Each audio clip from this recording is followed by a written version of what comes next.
പയ്യന്നൂർ ഫർക്ക ഖാദി ഗ്രാമോദയ സംഘം കുണ്ടന്തടം യൂണിറ്റിലാണ് ഇപ്പോൾ നമ്മളുള്ളത്.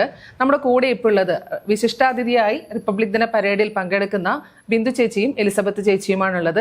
നമ്മുടെ പ്രധാനമന്ത്രി ഇവരെ നേരിട്ട് റിപ്പബ്ലിക് ദിന പരേഡിൽ പങ്കെടുക്കാൻ ക്ഷണിച്ചിട്ടാണുള്ളത്. എങ്ങനെയാണ് അതിന്റെ വിശേഷങ്ങൾ എന്ന് ചോദിച്ചറിയാം. എങ്ങനെയാണ് ബിന്ദു ചേച്ചി ആ ഒരു ക്ഷണത്തിലേക്ക് എങ്ങനെയാണ്, എന്തിന്റെ അടിസ്ഥാനത്തിലാണ് നിങ്ങൾ രണ്ടാളെയും വിളിച്ചിട്ടുള്ളത്? പയ്യന്നൂർ ഫർക്ക ഗ്രാമോദയ ഖാദി സംഘത്തിലെ കുണ്ടന്തടം, പാടിച്ചാർ, മഞ്ഞക്കാട് എന്നീ സെന്ററുകളിൽ നെയ്ത മനില ഷർട്ടിംഗ് എന്ന തുണി തിരുവനന്തപുരത്ത് പ്രധാനമന്ത്രി വന്നപ്പോൾ മനില ഷർട്ടിംഗ് തുണി കണ്ട് ഇഷ്ടപ്പെട്ട് അത് അദ്ദേഹത്തിന് കൊടുക്കുകയും ചെയ്തു. അത് കണ്ട് ഇഷ്ടപ്പെട്ട വകയിൽ പയ്യന്നൂർ ഗ്രാമോദയ ഖാദി സംഘത്തിന് കിട്ടിയ ഒരു വലിയ ഭാഗ്യമാണ് ഈ 26-ാം തീയതി റിപ്പബ്ലിക് ദിന പരേഡിൽ പങ്കെടുക്കാൻ നമുക്ക് രണ്ടുപേർക്കും കിട്ടിയ അവസരം. പയ്യന്നൂർ ഫർക്ക ഗ്രാമോദയ ഖാദി സംഘത്തിലെ നെയ്ത്ത് തൊഴിലാളികളും ചെറുപുഴ സ്വദേശിനികളുമായ KV ബിന്ദുവിനും എലിസബത്ത് ജോർജിനും രാജ്യത്തിന്റെ റിപ്പബ്ലിക് ദിന പരേഡിൽ കേന്ദ്ര സർക്കാരിന്റെ വിശിഷ്ടാതിഥികളായി പങ്കെടുക്കാനുള്ള അപൂർവ അവസരം ലഭിച്ചു.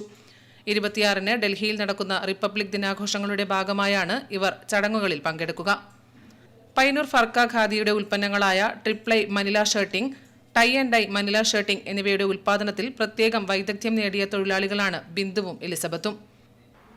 ഇതിനുള്ളൊരു കാരണം എന്ന് പറയുന്നത് പയ്യന്നൂർ ഫർക്ക ഗ്രാമോദയ സംഘം ഉൽപ്പാദിപ്പിക്കുന്ന 3 പ്ലേ മനില ഷർട്ടിങ്, അതുപോലെ തന്നെ 3 ply tie and dye Manila ഷർട്ടിങ്ങും ഇന്ന് ഇന്ത്യയിലും അതുപോലെ തന്നെ വിദേശത്തും നല്ല ഡിമാൻഡുള്ള, അതിൻ്റെ ഉൽപ്പാദന വൈദഗ്ധ്യം കൊണ്ട്, അതിൻ്റെ ഡിസൈനിങ്ങുള്ള വൈദഗ്ധ്യം കൊണ്ട് ഏറെ പ്രശസ്തിമായിട്ടുള്ള രീതിയിൽ ഉള്ള ഒരു ഷർട്ടിങ്ങാണ് ഈ 3 പ്ലേ മനില ഷർട്ടിങ്ങും അതുപോലെ തന്നെ ടൈ ആൻഡ് ഡൈ മനില ഷർട്ടിങ്ങും.